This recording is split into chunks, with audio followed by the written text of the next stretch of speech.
how to solve determinant for 2 by 2 and 3 by 3. Okay, now we move on our next topic which is properties of determinant.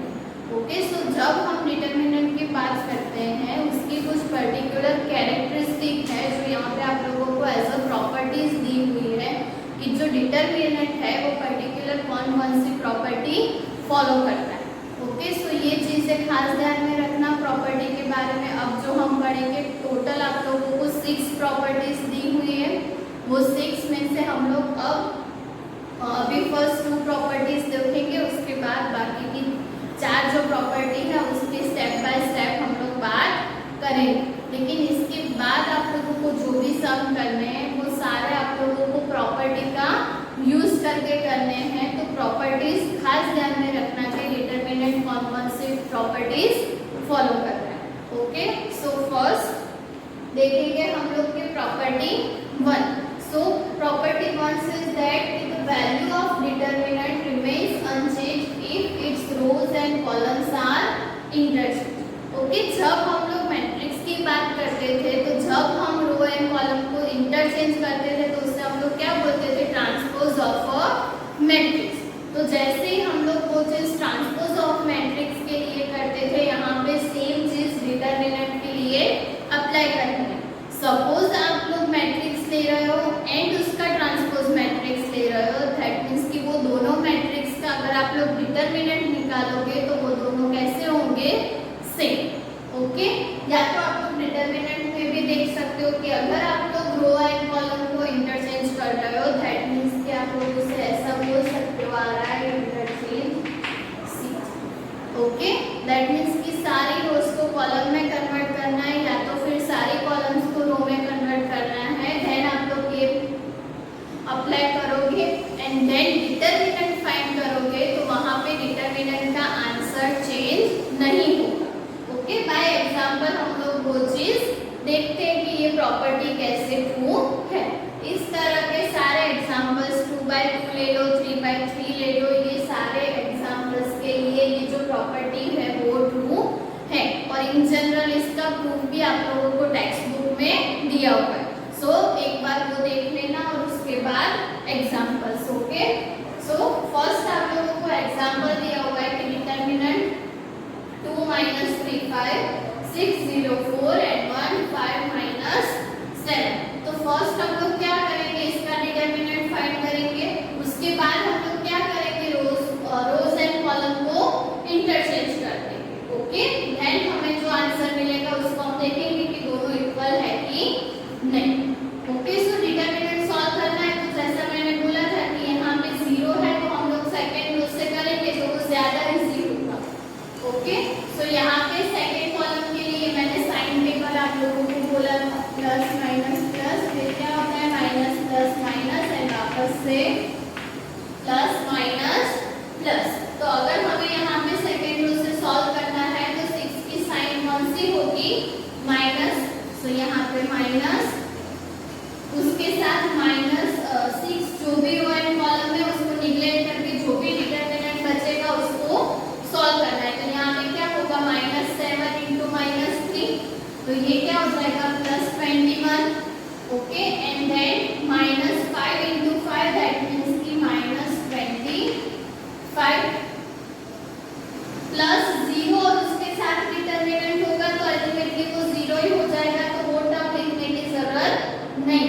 Next 4, तो 4 के लिए sign कौन सी होगी, वापस से minus, तो माइनस 4 और 4 जो भी रो एंड कॉलम है उसको निगलेक्ट करके जो भी 4 एलिमेंट्स बच रहे हैं उसको 2 by 2 के फॉर्म में सॉल्व करना है. तो यहाँ पे क्या बचेगा, 5 2 10 और यहाँ पे 1 इंटू माइनस 3, लेकिन वो माइनस में होगा तो माइनस माइनस क्या हो जाएगा प्लस 3.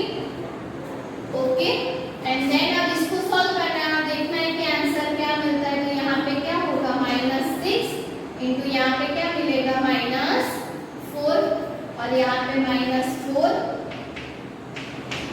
इंटू 30. अब ये माइनस माइनस प्लस हो जाएगा तो ये प्लस 24. ओके, एंड यहाँ पे माइनस 52. तो यहाँ पे आप लोगों को आंसर क्या मिलेगा, -20। ओके, सो डिटरमिनेंट का आंसर हमें क्या मिला यहाँ पे -28। अब हमें क्या करना है, सारी रोज को कॉलम में कन्वर्ट कर देना है। तो उस डिटरमिनेंट को हम लोग क्या डिनोट करते हैं, डेल्टा 1। तो सपोज हम लोग इंटरचेंज करेंगे तो फर्स्ट रो क्या हो जाएगी 2 6 1, उसके बाद -305 एंड उसके बाद 5 4 -7। ओके, सारे कॉलम्स को हमने रो में कन्वर्ट कर दिया। ओके, और अब यही डिटरमिनेंट को हमें वापस सॉल्व करना है और आंसर हमें क्या मिलना चाहिए, -28। तो देखते हैं मिलता है कि नहीं। यहाँ पे भी सेम 0 है, वो वाले हम लोग रो से सॉल्व करते हैं। तो यहाँ पे हम लोग सेकेंड रो से एलिमिनेट करेंगे, तो ये -3 और वहाँ पे माइनस साइन, तो ये क्या हो जाएगा +3। उसके साथ डिटरमिनेंट में क्या होगा, सो ये -42 एंड -4।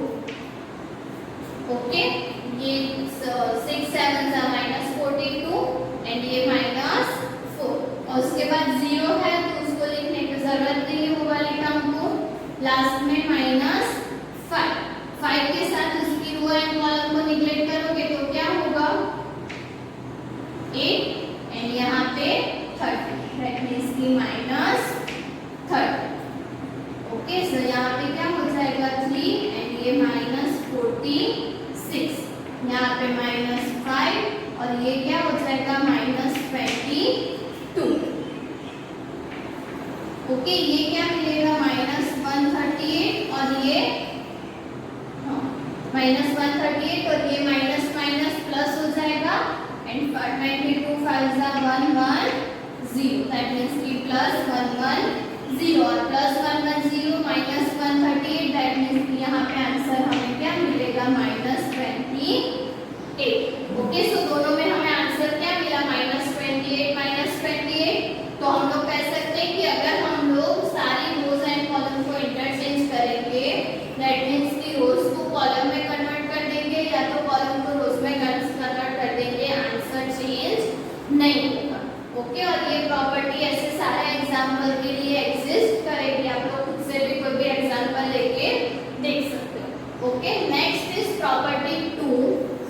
सो वहां पे आप लोगों को क्या बोला हुआ है कि सपोज आप लोग कोई भी दो रोज या तो कॉलम को इंटरचेंज कर रहे हैं डिटरमिनेंट के अंदर, तो वहां पे आप लोगों को क्या मिलेगा कि sign of determinant changes.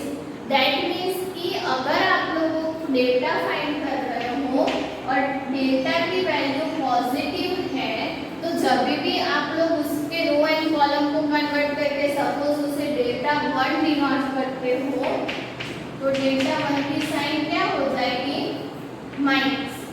That means कि अगर माइनस है तो प्लस में आंसर मिलेगा, प्लस है तो माइनस में आंसर मिलेगा। ओके, दैट मीन्स कि आप लोग ऐसा भी कह सकते हो कि डेल्टा इज इक्वल्स टू क्या मिलेगा -डेल्टा 1। ओके, सो ये प्रॉपर्टी ऐसा ही कुछ कर रही है। अगर सिर्फ दो रो एंड कॉलम सपोज आप लोग R1 इंटरचेंज R2 करते हो या तो C1 इंटरचेंज C3 करते हो, कोई भी पर्टिकुलर दो रो एंड कॉलम को अगर इंटरचेंज कर रहे हो तो वहां पे साइन क्या हो जाएगी, चेंज हो जाएगी। इसको एक एग्जांपल से देखते हैं। तो यहाँ हमारे पास डेल्टा क्या है 2 - 3 5 6 0 4 1 5 -7। तो ये डिटरमिनेंट को सॉल्व करेंगे तो हमें क्या मिला था -28। तो इसका आंसर क्या होगा -28।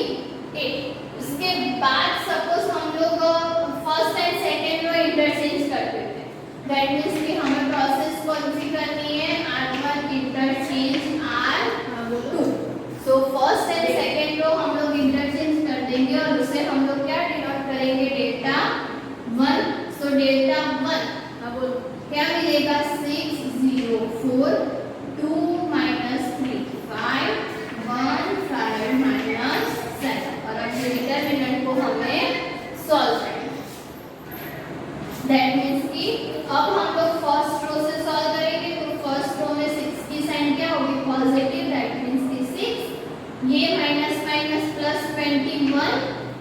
ये -25।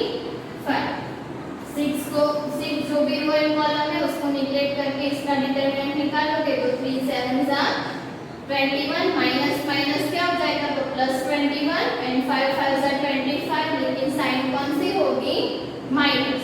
उसके बाद जीरो वाली टर्म लिखने की जरूरत नहीं है, 4 लिखेंगे तो 4 की साइन भी क्या होगी पॉजिटिव, तो +4 5 2 10 एंड यहाँ पे ये माइनस से एक और माइनस होगा 3 1 3, माइनस माइनस क्या हो जाएगा +3। तो यहाँ पे क्या मिलेगा 6, ये -4 और ये +4 × 30, तो ये क्या हो जाएगा -24 और 24 + 52। तो यहाँ पे आप लोगों को क्या मिलेगा +28, क्योंकि 52 की साइन क्या पॉजिटिव, तो यहाँ पे हमें आंसर क्या मिला +28। तो अगर हमने फर्स्ट डिटरमिनेंट फाइंड किया तो उसका आंसर क्या था -28, लेकिन हमने रोज को इंटरचेंज करने के बाद डिटरमिनेंट फाइंड किया तो हमें क्या मिला +28। इस तरह आप लोग अगर देखोगे कोई भी एग्जाम्पल में, यहाँ पे आप लोग कोई भी और दो रो या रो इंटरचेंज करके देख सकते हो कि इंटरचेंज करोगे उसके बाद आंसर पॉजिटिव हो जाएगा। ओके, सो ये चीज भी आप लोग कोई भी एग्जाम्पल से भी वेरीफाई कर सकते हैं। सो ये चीज ध्यान में रखनी है कि सम सॉल्व करते वक्त आप लोग कभी भी अगर दो रोज या तो कॉलम को इंटरचेंज करते हो तो वहां पे आप लोगों को माइनस साइन ऐड करनी है। ओके, वो जब हम लोग सम देखेंगे तब बात करेंगे, लेकिन ये दो प्रॉपर्टीज ध्यान में रखना। ओके, आई होप आप लोगों को फर्स्ट एंड सेकंड प्रॉपर्टी में समझ में आया होगा। नेक्स्ट लेक्चर में हम लोग इसके बाद की प्रॉपर्टीज की बात करेंगे। Okay, thank you.